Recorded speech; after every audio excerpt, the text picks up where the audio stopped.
Breathe deep and inhale. Welcome to another edition of Comics Should Smell Good from here in Seattle at XANADU Comics. I am here with Casey and Morgan, and welcome to all of you watching on the device of your choice. We can see what you're doing! Exactly. I don't want to see what you're doing. Save us, Morgan. Let's start with you, the first pick of the week. Yeah, sure. Why not save us in the situation where absolutely nothing can save us? Yes, we're 3 months away, as you've probably heard, from time running out for Secret Wars. The latest issue of Avengers Counting Down to the Secret Wars is out today. Number 41 by Jonathan Hickman, Mike Deodato, and not Brian Hitch. The cover may make you think it is, because yes, that is the cover to Ultimates #1. He doesn't have anything to do with this. None of the Ultimates actually show up. None of the characters actually look like that. It's in the Ultimate Universe. We're seeing the other side of Secret Wars #1, which by now, you all know, we'll see the final incursion between Earth 616 and 1610. That's the Ultimate Universe for those of you who aren't huge nerds. I didn't know the number. I didn't know that either. Wow. And I thought I was a comic expert. Right? Just pulling that shit out your bag. Huh? You know, it's like I keep up with these things or something. They see the internet. But this sees Nick Fury, Samuel L. Jackson, Nick Fury, and Reed Richards of Earth 1610 coming together sort of in the absence of the Ultimates who were killed in action in Cataclysm to see how they deal with this whole ongoing incursion threat. And it's more along the lines of a certain faction in New Avengers than the actual Avengers. So there's definitely going to be some conflict there when all the different sides finally converge. And not to be confused with DC Convergence. That's Convergence. This is Secret Wars. Wars. Same thing. Yeah, sure, right? But we were both enamored with this beautiful, there's a variant by Phil Noto. It's the style of like the Polaroids. And it's all your heroes kind of relaxed and kind of a classic art. We have that too. All your variants are here. Casey, what is up with you? Yeah, what is up with you? Well, you know, That's if you a whole guys other episode. yeah, nobody really wants to know, honestly. But what I do know about Cluster #1, no, it's not a James Stokoe comic. Yes, I know, it looks like a James Stokoe comic, and yes, that is a James Stokoe cover, but he is not in this. But that's okay. Ed Brisson, Damian Cusero, the team that brought you Sons of Anarchy, and Ed Brisson is also letterer extraordinaire for way too many books to list, and he writes Shelter, which ends this week, plug. New sci-fi adventure. Yes, there have been a lot of sci-fi adventures, but wait, this one's in prison.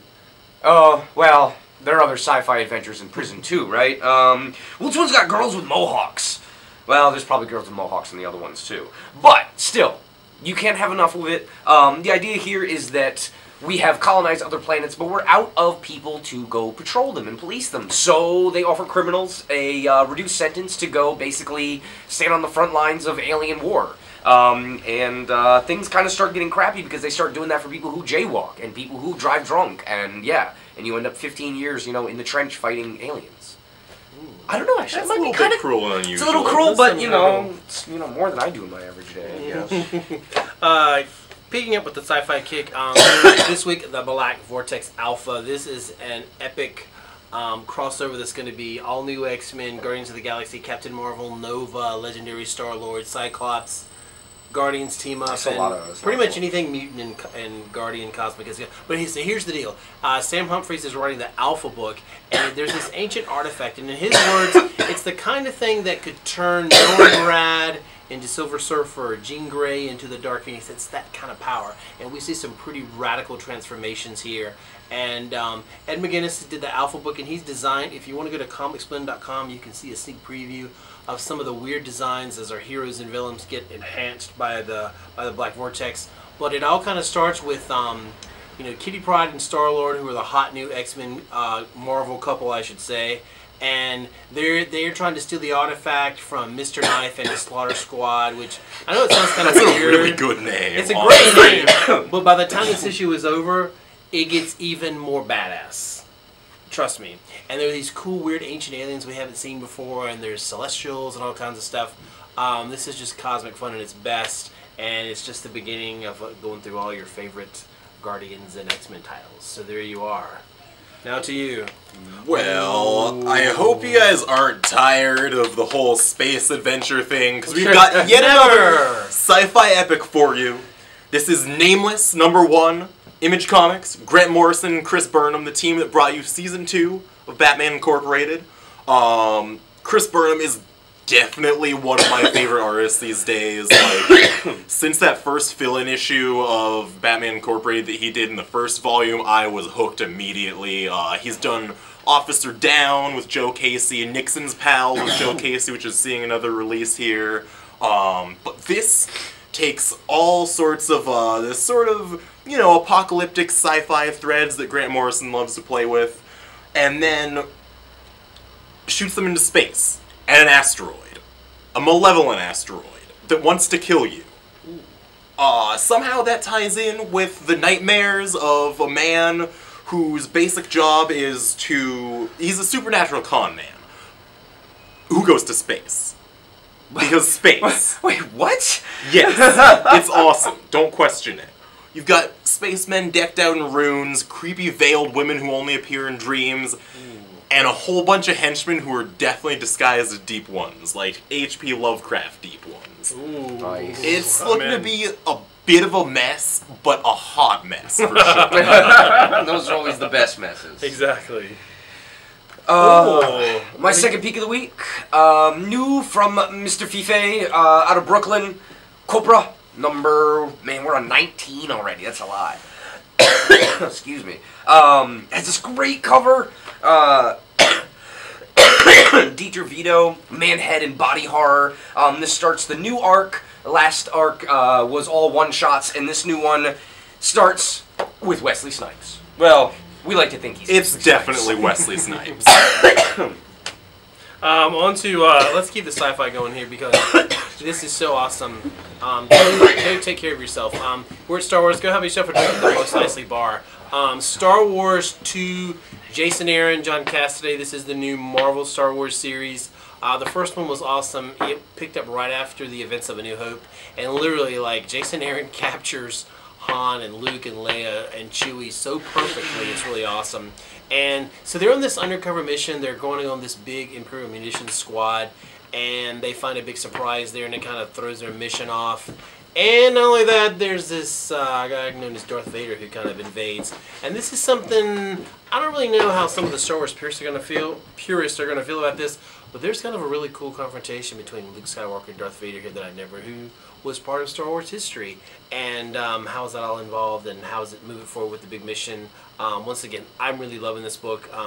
Jason Aaron really captures the big three characters from Star Wars, and this is just the beginning. Later this month, we also have the new Darth Vader series from Kieran Gillen and Salvador Larroca. Ooh. And another Marvel book for you here. Just a quick one to announce that yes, it is finally here. Hawkeye #21. Yes, it is seeing the light of day. Fraction, Aja, and Hollingsworth. This is part 1 of the final 2-parter, Rio Bravo, seeing the entire Trenchcoat Dracula gang versus the entirety of Hawkeye's apartment building. Yes, a whole bunch of civilians are going to take on all of the tracksuit mafia. All of them. Using the power of, you know, arrows and barbecue coals and fire escapes. Because that's just how you do it in New York. It's true. But looks a lot like Shang-Chi on the cover, too. I don't yeah, know why. well, that's just because of that one issue of Shang-Chi, Secret Avengers. That's right. But my other big Marvel pick this week, besides, you know, the other 2 huge Marvel picks that I had, Operation Sin #2, brought to you by, wow, I was going to read the credits off here, but no, this just says Agent Carter, Howard Stark, and Woodrow McCord. That works. No, this is Catherine Ammonen and Rich Ellis bringing you, of course, you know, the tie-in to Agent Carter, featuring, like all good comics do these days, a bear fight. Right. Not just a simple bear fight, but a bear fight with a jetpack. Ooh. Because that's what, 50? Or no, when does that take place? Yeah, it's the 50s. 50s, of course, then there's got to be a jetpack. Yeah, absolutely. And another quick one from Image Comics. it's here, and look, it's got a nice big cover that they don't have a big image of online. Like, what the hell is wrong with that? But after 2 months of no Saga, it's here. I'm sure you're very excited. I really don't need to say more than that. But the book that I do want to talk about, Stray Bullets #1, Sunshine and Roses, or Stray Bullets #50, if you've been with us from the beginning. I talk about this all the time because it's so friggin' amazing. David Lapham, Right Straws, produces this. Absolutely one of the best noir comics published. If you like Brubaker, Rucker, anything like that, this comic just rips your heart out, stomps on it, and just makes it so damn poignant. I don't know how, but it's amazing.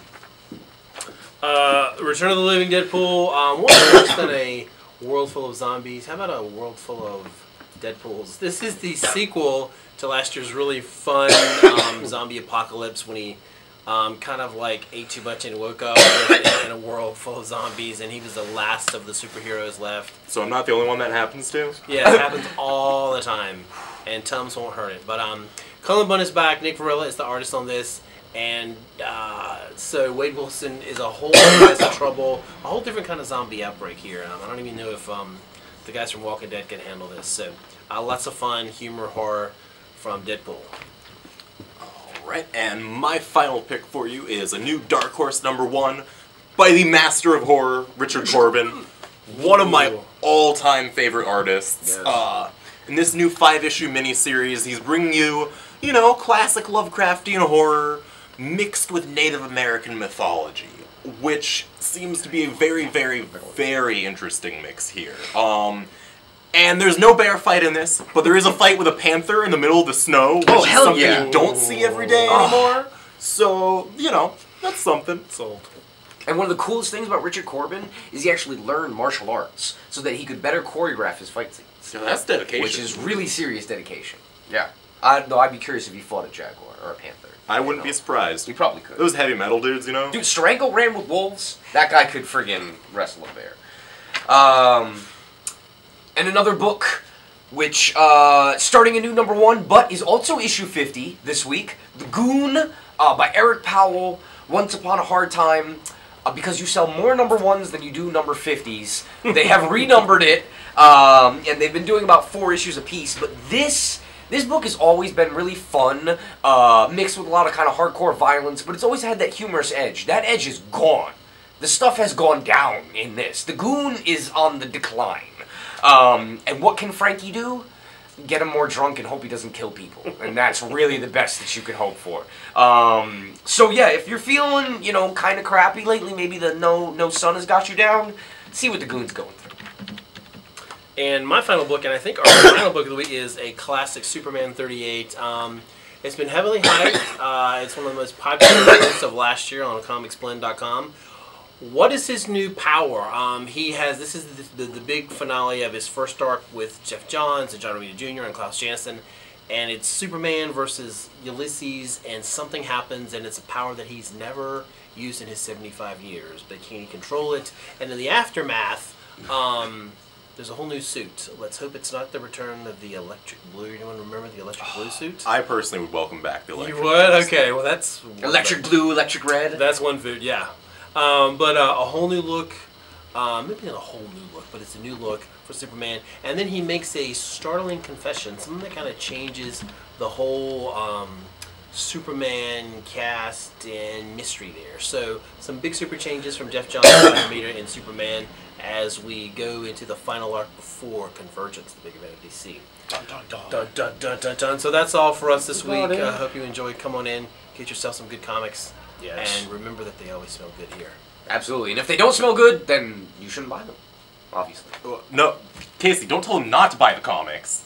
Well, Perry giving me the stink eye. I mean, that's right. Buy everything. Oh, God, he's shooting stuff at me. Quick, before it gets worse.